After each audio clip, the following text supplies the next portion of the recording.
No vídeo anterior, nós concluímos o primeiro capítulo de Apocalipse, falando sobre Cristo andando no meio dos 7 candelabros. No vídeo de hoje, nós vamos começar o capítulo 2 de Apocalipse, comentando sobre a mensagem à igreja de Éfeso.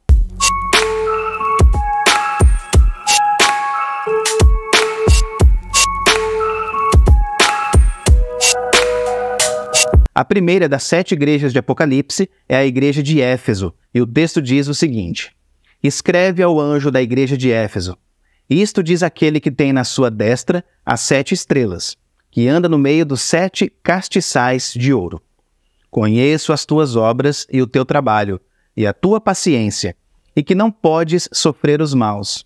E puseste à prova os que dizem ser apóstolos e o não são, e tu os achaste mentirosos.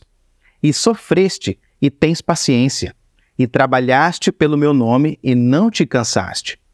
Tenho, porém, contra ti que deixaste o teu primeiro amor.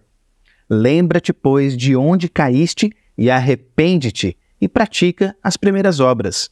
Quando não, brevemente a ti virei e tirarei do seu lugar o teu castiçal, se não te arrependeres. Tens, porém, isto, que odeias as obras dos nicolaítas, as quais eu também odeio.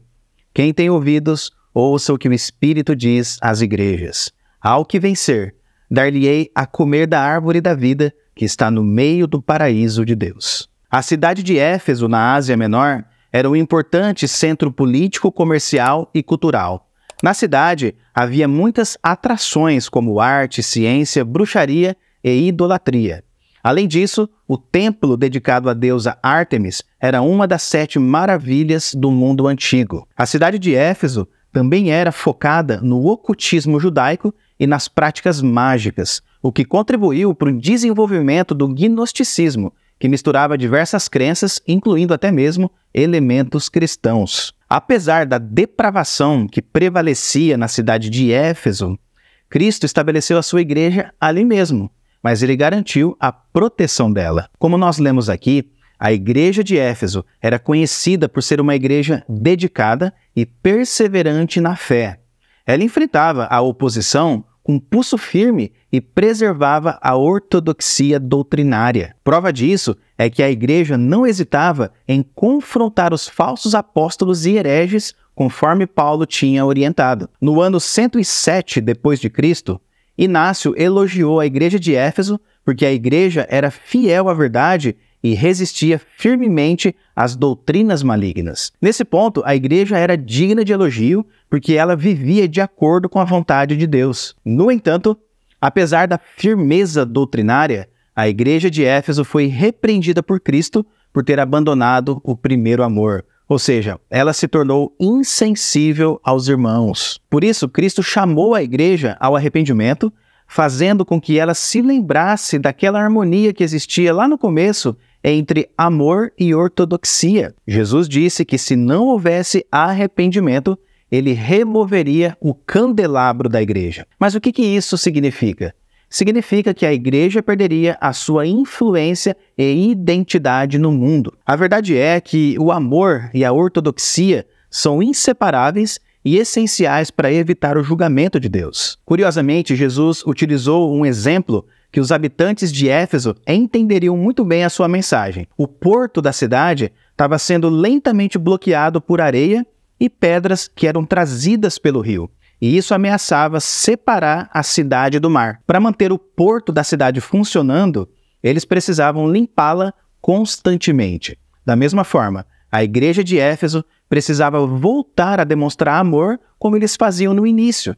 Somente assim, a igreja não perderia a sua influência e identidade. No entanto, se eles não fizessem isso, a posição especial de influência da igreja de Éfeso seria retirada. Isso é simbolizado no texto pela remoção do candelabro. Então, o arrependimento e a mudança de atitude era o que faltava na igreja de Éfeso. Em seguida, Jesus elogia a igreja por odiar as obras dos nicolaítas, que era um grupo herético que ensinava práticas imorais e idólatras, semelhante ao culto de Balaão e à facção de Jezabel no Antigo Testamento. Jesus condenou essas práticas e incentivou a igreja a continuar se opondo a elas, mostrando que os cristãos devem odiar o mal, assim como ele, Jesus, também odeia. A carta termina incentivando os cristãos a serem vencedores, enfrentando e superando as dificuldades e tentações. O texto diz que quem vencer vai receber o direito de comer da árvore da vida. Isso simboliza as bênçãos da salvação em Cristo Jesus e representa também o paraíso restaurado,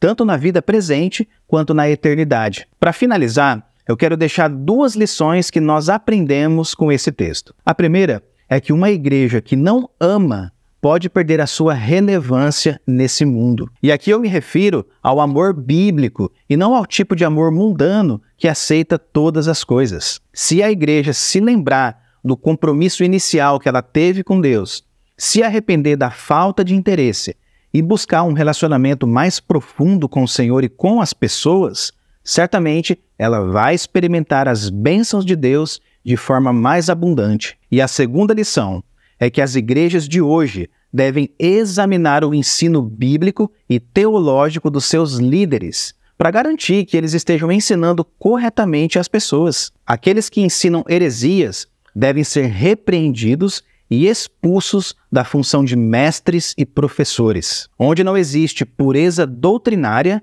também não vai existir amor verdadeiro. As 2 coisas devem andar juntas.